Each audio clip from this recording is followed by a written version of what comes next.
Sir, चूंकि हिंदुत्व की बात लगातार की पार्टी ने, सांप्रदायिकता का आरोप जो है आलोचक वो लगाते हैं, और इसके साथ साथ ये कि जो अटल बिहारी वाजपेयी के समय की जो बीजेपी थी, लोग कहते हैं कि भाई देखिए वो बीजेपी अलग हुआ करती थी।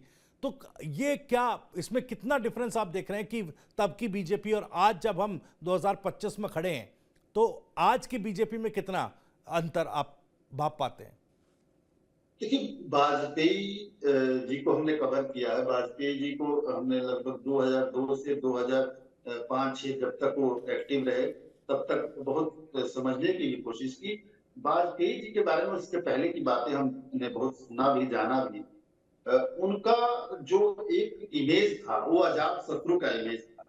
वाजपेयी जी केवल एक राजनेता नहीं थे, बीजेपी के महज नेता नहीं थे।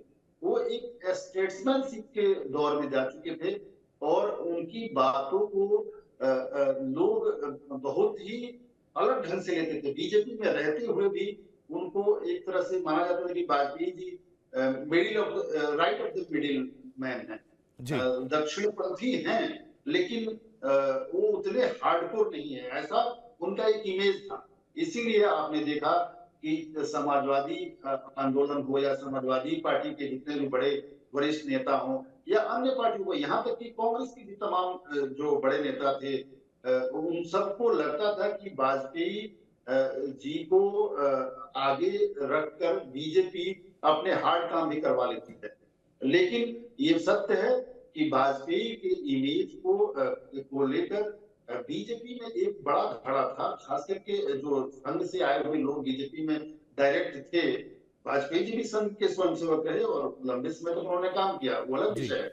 लेकिन जो हार्ड लाइनर जिसको हम बोलते हैं, वैसे लोग वाजपेयी जी को लेकर थोड़ा असंतुष्ट जरूर रहते थे कि साफ साफ क्यों नहीं बोलते, घुमा कर क्यों बोलते हैं, गोल गोल बात करते हैं। लेकिन वाजपेयी जी की एक अपनी छवि थी और अपना इमेज था और उसका बीजेपी को बहुत फायदा मिला। ये बात सत्य है, क्योंकि वो एक ऐसा दौर था कि आप सीधे हार्ड लाइन पे अगर आते तो शायद लोग आपको स्वीकार नहीं करते उतना, जितना बेहतर ढंग से आज स्वीकार हो रही है बीजेपी। उस समय समाज में एक जो चेतना थी, वो कहीं न कहीं मिडिल में रहने की थी, बीच में रहने की थी। और कांग्रेस का जो क्षय हो रहा था वोटों का, वो कहीं न कहीं बीजेपी की तरफ बढ़ रहे थे और उसमें एक हार्ड लाइन वोटरों की कमी थी और हार्ड लाइन लोगों की कमी थी। इसका फायदा बीजेपी लेना चाहती थी और वाजपेयी जी के नेता रहते इसका फायदा बीजेपी को मिला भी। जी। निश्चित तौर पे आज की जो बीजेपी है, उसका जो फाउंडेशन है, वो एक सॉफ्ट हिंदुत्व पे खड़ा करते हुए वाजपेयी जी आगे जी। बढ़े थे और बिल्कुल। उसका बीजेपी को तमाम फायदा मिला। सर, नरेंद्र मोदी जी के आने के बाद क्या डिफरेंस बीजेपी में दिखता है? क्योंकि लोग, जैसा आपने वाजपेयी जी के बारे में बताया, लोग तुलना भी करते हैं, सवाल भी करते हैं कि भाई ये देखिए, और खुद भी आंकने की कोशिश करते हैं कि तब की बीजेपी और अब की बीजेपी। आपको क्या लगता है कितना अंतर है? प्रधानमंत्री नरेंद्र मोदी की बीजेपी, जिसमें अभी मोदी मौजूद है, उसमें कितना अंतर है? लेकिन देखिए, प्रधानमंत्री नरेंद्र मोदी की अपनी एक अलग कार्यशैली और बतौर प्रधानमंत्री वो जो उनको बेहतर ढंग से करना चाहिए वो कर भी रहे हैं। लेकिन जहां पब्लिक परसेप्शन की बात अगर आप करेंगे तो नरेंद्र मोदी जो आज के प्रधानमंत्री हैं, वो अटल बिहारी वाजपेयी के इमेज से इतर हैं। उनका इमेज बिल्कुल अलग है और उनको एज ए बीजेपी में एक समय में हिंदू मैस्कॉट के तौर पे इस्तेमाल भी किया और देश में उनकी छवि, चाहे आज वो कितना भी कहें कि नहीं हम ये सत्य भी है, देश का प्रधानमंत्री सबका प्रधानमंत्री होता है, लेकिन उनकी एक छवि पार्टी के अंदर भी और समाज में भी ये जरूर रही है राइट विंग के मजबूत एक सिपह सालार के रूप में। वाजपेयी जहां सॉफ्ट थे, वही आडवाणी जी हार्ड थे।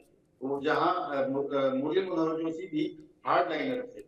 तो आज की डेट में अगर हम प्रधानमंत्री की बात करें तो निश्चित तौर पे प्रधानमंत्री तो सबका होता है और सबका साथ सबका विकास करेगा।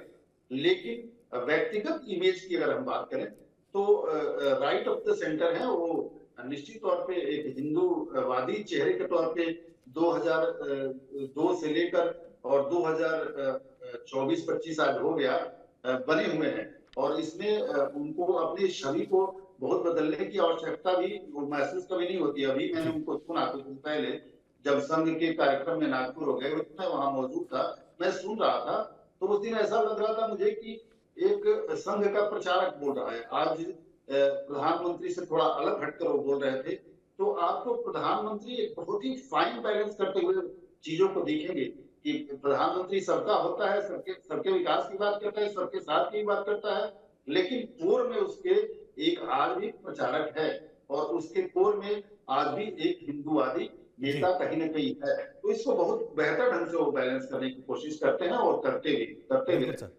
सर थोड़ी समय की पाबंदी, एक सवाल मेरा आखिरी है, दो सवाल है बल्कि मैं दोनों को जोड़ करके पूछ लेता हूं। ये नए अध्यक्ष को लेकर क्यों बीजेपी में देरी हो रही है और नए अध्यक्ष के चुनाव को लेकर इसके पीछे क्या रणनीति बीजेपी की होगी?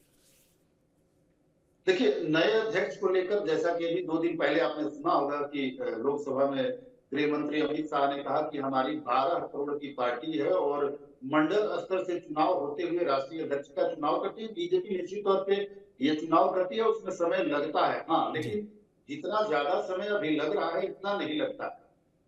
अभी जो मुख्य बात जो सबके जेहन में है कि आखिर देरी का कारण क्या है? क्या कोई ऐसा नेता खोजा जा रहा है जिसमें भविष्य का नेता छुपा हुआ है वो, या ये कुछ और बातें हैं बीच में? ये भी चर्चा आई कि संघ से समन्वय स्थापित नहीं हो रहा है ठीक से और इसलिए इसमें डिले हो रहा है।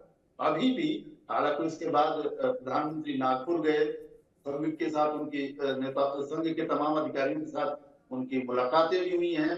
संघ को लेकर प्रधानमंत्री ने 4-5 बार अच्छे बयानात भी दिए, ट्विटर पे भी वो उनका काफी वो किए, लेकिन बैठकों का दौर भी जारी है।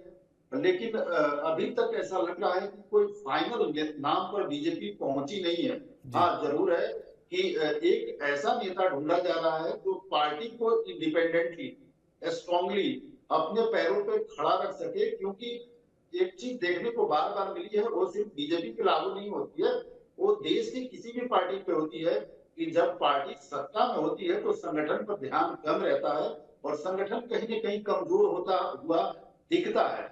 बीजेपी में भी ये जो यहाँ के चिंतक है उनको ये इस बात का इल्म है कि बीजेपी संगठन के तौर पे जिस ढंग से ग्रो करनी चाहिए उतना तो कर चुकी है, लेकिन अब उसको अपने पैरों पे खड़ा रहने के लिए एक सशक्त नेता की यहाँ भी जरूरत है। सरकार में ही सारे लोग रहेंगे और काम करेंगे तो पार्टी का की जो मजबूती है वो कमजोर पड़ने लग सकती है।